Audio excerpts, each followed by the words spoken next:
Would you describe yourself as a planner? Yes. Okay. Would you say that?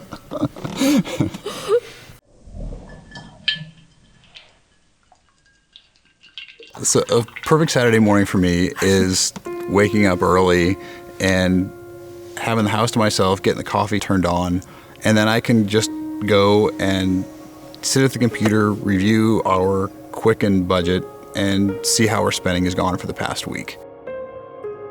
So we're planning on, obviously, immediate expenses, and then I've got some intermediate plans of, look, we want a house, and so we need to start saving for that down payment.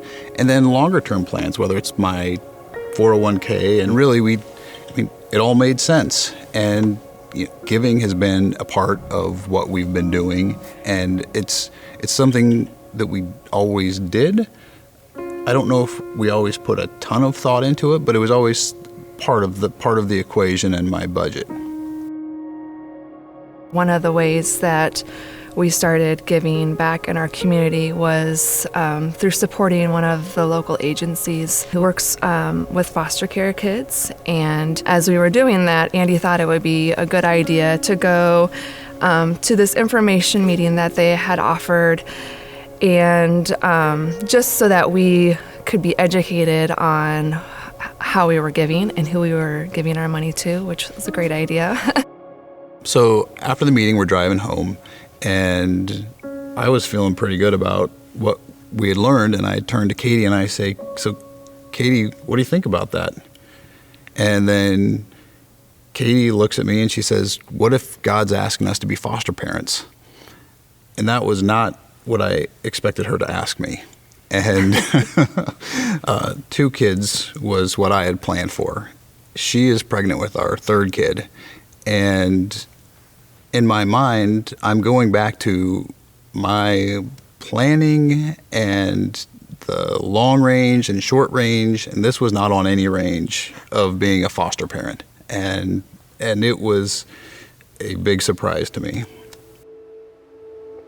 It was neat to see how God put different conversations and things that we were studying here at church on Sundays. And it was all kind of piecing together the fact that maybe it doesn't make sense, but that God was indeed asking us to do it. And it got to a point for me where if we didn't take that next step in the foster care journey and that opportunity, that it would be somewhat disobedient to what God was asking us to do. And so it turned into a heart issue, I think, for me fairly quickly.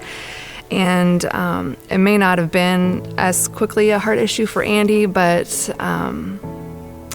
that's 'cause he came around. God began to work in his heart in a way that Andy would be able to respond. And so I think that's probably what's really neat, is that God comes to us where we're at. So for a while, I honestly prayed that God would change Katie's heart, because I could not understand. It didn't make sense to me on a whole multitude of levels. For me to be obedient, it involved letting go of a lot of the control that I wanted. Like, I had to let that go and say, God, you're asking us to do this, and I'm ready to go along. I'm scared, but I trust you.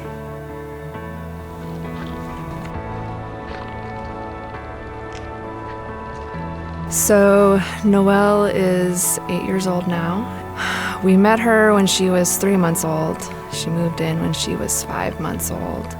And then we were able to adopt her when she was just over a year. So our story involves foster care, and that's just a specific piece of it. But I think the broader part of the journey, I think, is just living a genuine faith walk. I think that's probably what it is for me. The ability to give up my time or my resources or anything really. It comes from a place where I just long to have a genuine relationship with God, and having Noel as that reminder of God providing for us and stepping into something that you don't know the end result of. It's neat to just have her be in our family and just be that visual reminder for us that God provides. If 8 years ago we say no to following God's direction for us, I guarantee you my Saturday morning coffees make a little more sense.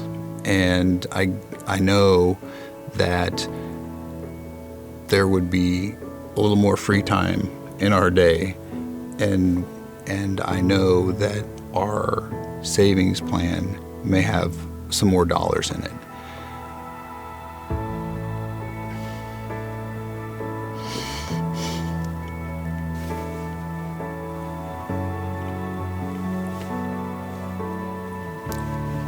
I just can't imagine what life would be like.